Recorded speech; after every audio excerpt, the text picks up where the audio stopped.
Hey everyone. Well, since my last video, I've had a bunch of questions about the differences between Columbian mammoths, woolly mammoths, and the American mastodon.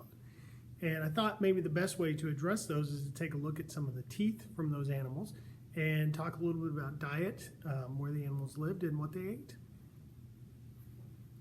All right, this first thing, this is a Columbian mammoth tooth, and it's huge. It's probably 20 inches long. I don't know what that is in centimeters, and I know my science friends are probably freaking out right now, but 20 inches. And if you'll look, it's got these little plates on the tooth, and these are just enamel plates that run back and forth. They come in kind of a set, sort of two side by side, and that's very typical of a Columbian mammoth tooth.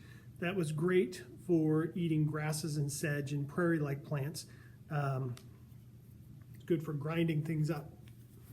Now, the woolly mammoth tooth is actually very similar. This tooth weighs, my guess is 20 pounds. And like I said, it's about 20 inches long. But when you look at it next to the woolly mammoth tooth, you can see there's a real size difference. And this is a juvenile woolly mammoth, but woolly mammoth teeth in general were much smaller than Columbian mammoths. I think an adult woolly mammoth tooth is about 12 inches long. This one here is about 7 inches long. And you can see again, lots of little plates of enamel across the top. Would have been eating a similar diet. Grasses, sedge, forbs, things associated with prairies or wetlands. Again, this was the northern cousin to the Columbian mammoth. Was a little bit smaller, probably weighed 6 or 7 tons. Columbian mammoths could weigh up to 10 or 12 tons and stood maybe a couple of feet taller at the shoulder. But you can see similar diet.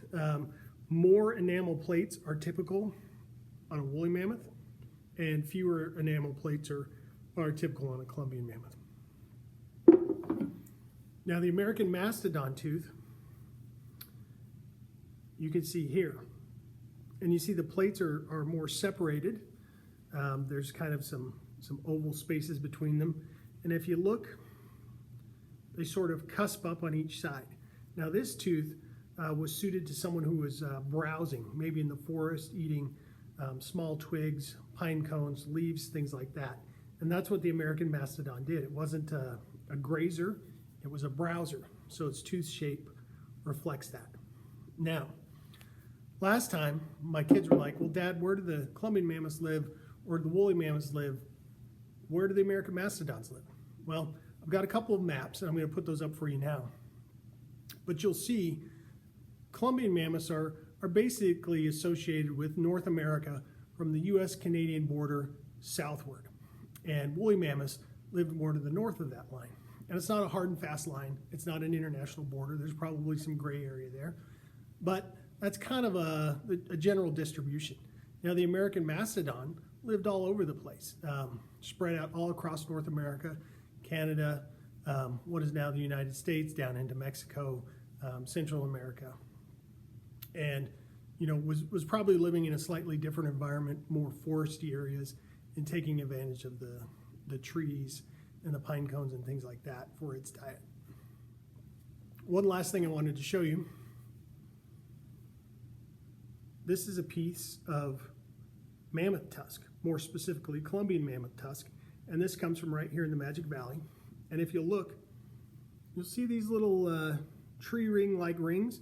Well, that's because mammoths grew their tusks just like tree rings. And the bigger they got, the more tree rings they got, or tusk rings.